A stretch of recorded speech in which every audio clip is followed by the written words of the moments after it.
Hello everyone, this is Dawn over at Plot Chronicles. I want to tell you guys about, it's basically a series of books. One of my favorite books, but it's a bunch of books in one, and who the author is and what it's about. I'm going to get right into it. It's Florence Scovel Shinn. She was born in 1870 and she passed away, I'm trying to remember what year, but she lived till age 69. But the book is called The Complete Works of Florence Scovel Shinn. She was a spiritual teacher. Now, a lot of people may say it's not their religion, but hear me out, because what she teaches could be told to anybody of any religion, and a lot of it's true, and I'm going to get into it. Like, one of the books is The Game of Life and How to Play It. She's like, think of life as a game, which really, think about it. If none of us know what tomorrow will bring. I think many of us just take things so seriously. No wonder folks are so stressed out, right? The word is your wand, the secret door to success, and the power of the spoken word. I mean, I don't even need to say any more. But I wanted to tell you a little bit about what I like about her. Her books are easy to read, and basically it's all of these books are in one. I don't read her every day, but I like to, and I'm going to tell you why and what she's about. But I want to give examples, because I'm always about examples. Okay, a lot of people will meet me and think that I'm overall a fun person. Oh, Dawn, you're so positive, you're so fun. Well, I do seem like that on the outside, and I do enjoy being playful and fun, and I like to joke around. I love to help people feel good. I love to be a source of encouragement, but it's different. It's great to be that way on the outside, but sometimes some of my thought life isn't always positive. I might beat myself up, have some negative thinking, ruminating thoughts. I'm just being really honest with you guys. And those thoughts and those feelings don't always serve me.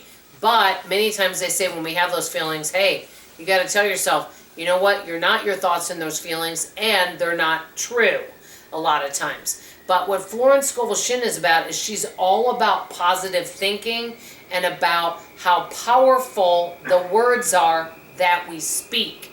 And my mother has said some things growing up too. And I want to give you a really good example of something that rings true in my own life, okay? Let me ask you guys a question. Have you guys ever worked at a job or heard people make this statement?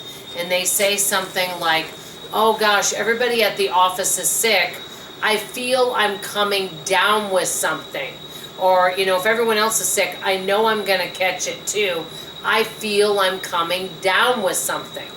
Well, I would never, because I'm a worker bee, I don't like to miss work, never have.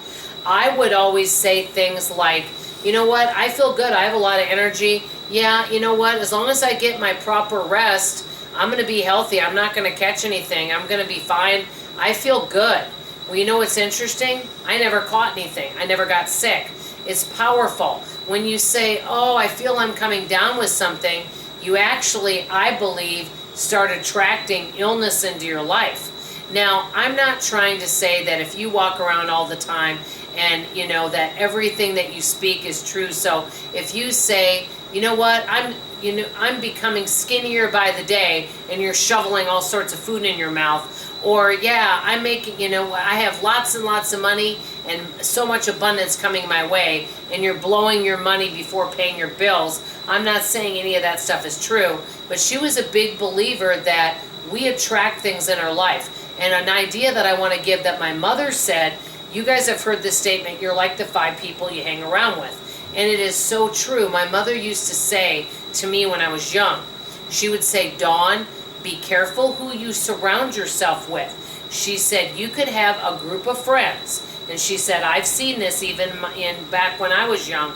You could have a group of girlfriends you hang around with, and then you get somebody that's maybe not a good influence. It could be a negative person, somebody that kind of gets into trouble, that has drama in their life. My mother used to say, all it takes is one bad apple that you put in a bag of good apples. What happens to the rest of the apples, right?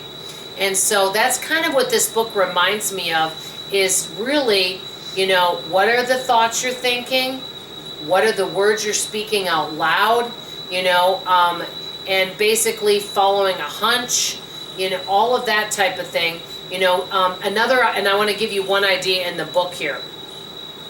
And I thought this was good. Okay, you guys, many of you know that I have this channel, Sensible Living with Money Mom. And I do love frugality. I love to save money.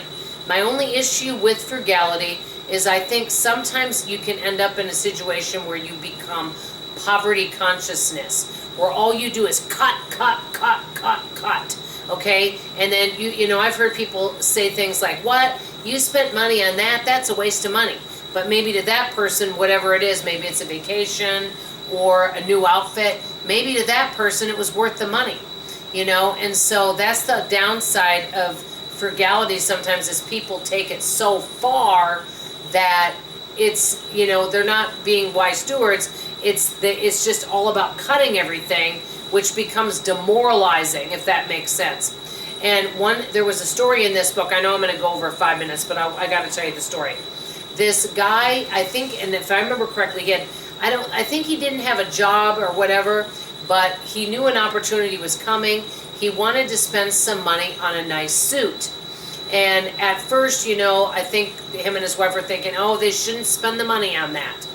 But he bought the suit, and because he felt really good about him in the suit and he felt successful, he started attracting more money and nicer things, okay? And so that's kind of what her books are all about.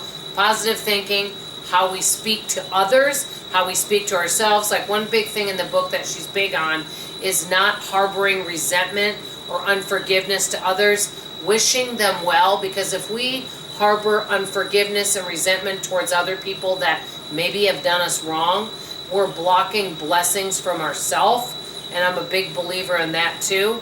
So I know some people might say, hey, this isn't exactly totally biblical, but I'm reading it from taking the good out of it, and so I've learned more about forgiveness.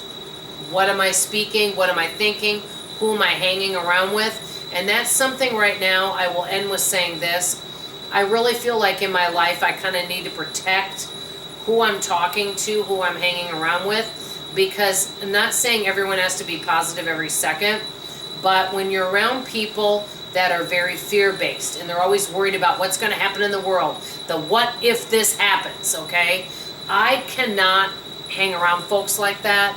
I have to separate it. I love to be around playful, fun, positive people, and that's kind of what direction. So I'm kind of protecting myself right now. Let me know if you guys heard of Florence Scovel Shinn. I highly recommend her. I really enjoy her, and I really think that she helps change my mindset. So let me know your thoughts. I know I went over 5 minutes, but I just wanted to share these books with you. That's all I have to say. Love you, appreciate you, and see you on the next video. Bye, everybody.